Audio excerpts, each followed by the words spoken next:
Hi, my name is Wajahad Hussain and I welcome you all in this video. Today in this video we will discuss lab 10 in which we have to make mux, demux, encoder and decoder. So first of all we will see how we can make mux. So basically mux बनाने के लिए हमारे पास simple सा circuit है जिसमें हमारे पास 4 input होंगे और 4 ही सिलेक्शन लाइंस होंगी हमारे पास और डिफरेंट मक्स बनाए जा सकते हैं जैसे 2x1, 4x1, 8x1, 16x1, 32x1। तो फ़िलहाल बेसिकली हम पार्टी में 4x1 के मक्स बना रहे हैं और उसके लिए हमने 4 इनपुट ले लिए हैं और सिलेक्शन लाइन है और आगे मैंने फिर नॉट गेट लगा दिए जिसकी वजह से हमारे पास हम जब नॉट उनके चाहिए होगा तब वो भी हमें मिल सकता है।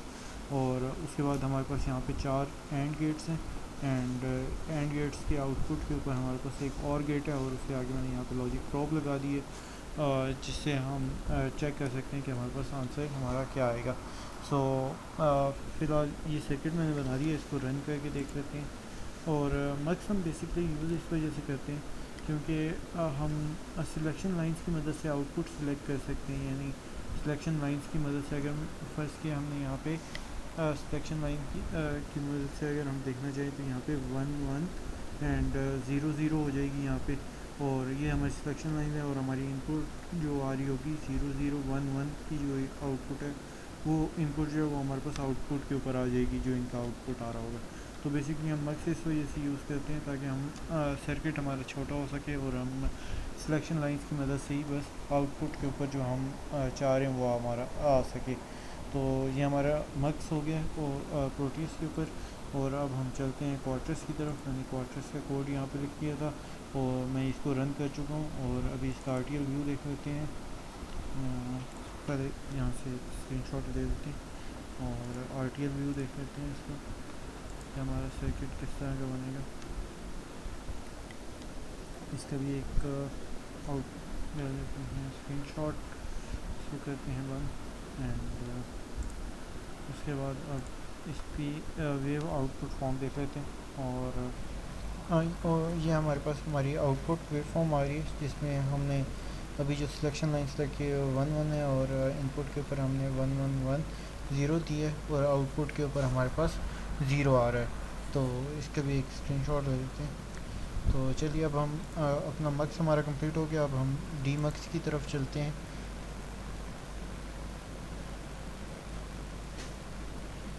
और हमारा डी मक्स जो है वो बेसिकली मक्स का ही उलट है।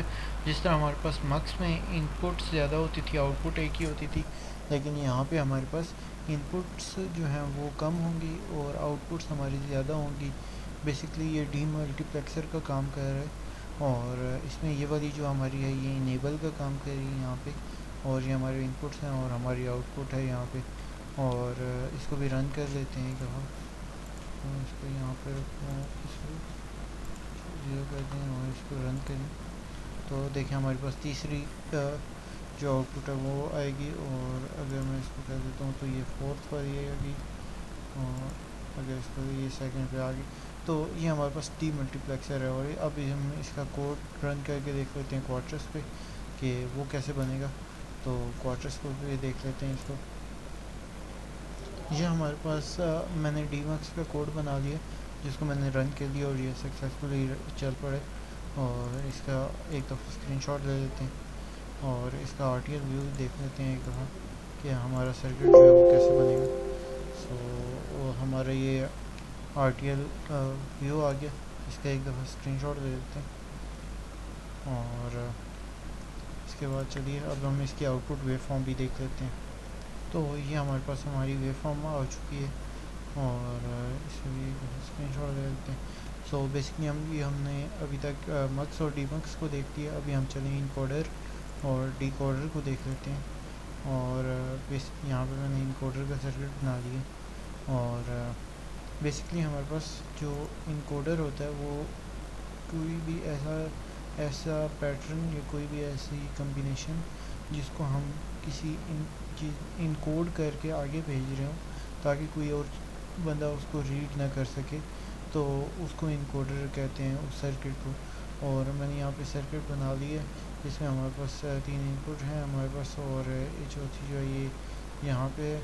और ये बेसिकली एज एन इनेबल काम करेगी, क्योंकि अगर ये ऑफ हो गई तो हमारे पास एंड का आउटपुट हमेशा ज़ीरो ही आता रहेगा। तो ये बेसिक सिंपल सा एक सर्किट है, इसको रन कर लेते हैं। और अगर हम इसको ऑन करें तो ये दोनों ऑन हो जाएंगे, और इसको ऑफ कर दें तो ये ऑन हो जाएगा। सो बेसिकली हमारे पास इनकोडर जो है ये इनकोड करने का काम कर रहा होता है, और इसी की जो क्वार्टर्स कोड है वो मैंने बना दिए। तो चलिए इसके क्वार्टर्स कोड की तरफ चलते हैं हम, और क्वार्टर्स कोड इसका देख लेते हैं। सो बेसिकली ये हमारा इनकोडर का कोड है जो मैंने लिख लिया और रन भी कर लिया। सो बेसिक सा कोड है, और चलिए इसका आरटीएल व्यू देख लेते हैं एक दफ़ा। सॉरी एक मिनट, ये आरटीएल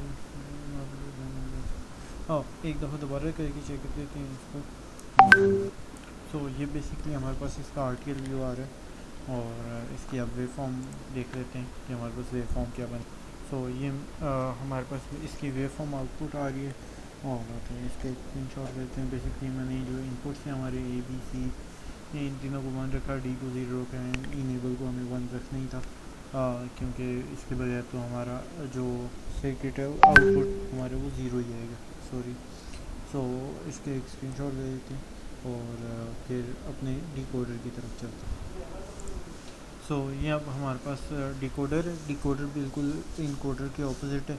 जिस तरह हम वहाँ पे पहले कोई मैसेज इनकोड करके आगे भेज रहे होते थे, इसी तरह यहाँ पे कोई मैसेज हमें या कोई पैटर्न हमें रिसीव होगा तो हम उसको यहाँ पे डिकोड करेंगे। यानी कोई ऐसा ख़त जो किसी ऐसी ज़बान में लिखा हुआ है जो कोई आम आदमी ना पढ़ सके, और हम उसको डिकोड करने जा रहे हैं। सो इसमें हमारे पास इस तरह 4 इनपुट्स हैं, एक इनेबल लाइन है, हमारे पास 4 ही आउटपुट्स हैं, और ये हमने इसका सर्किट बना लिया, और ये रन हो रहा है फ़िलहाल। और इसको अगर मैं यहाँ से ऑन करूँ, और अभी हमारे पास इनेबल चूँकि सब के यहाँ पे 0 है, तो कोई भी हमारे पास आउटपुट पे नहीं आएगा। और अगर इसको मैं 1 कर देता हूँ तो हमारे पास सबसे पहले वाला आउटपुट, अगर मैं इसको ऑफ करता हूँ तो थर्ड, एंड अब हमारे पास 2 आ गई, और अब हमारे पास ये सेकंड वाला। सो इस तरह हमारी ये सर्किट वर्क कर रहा है।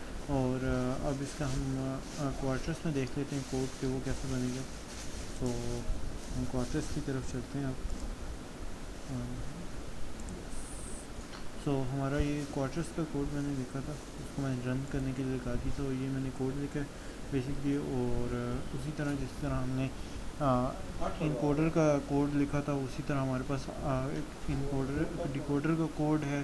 और उसके बाद हमारे पास ये डिकोडर की हम आरटीएल व्यू देख लेते हैं। और अब हमारे पास ये आरटीएल व्यू आ गया, हम इसकी स्क्रीनशॉट ले लेते हैं, और अब हम इसका आउटपुट वेव फॉर्म देख लेते हैं।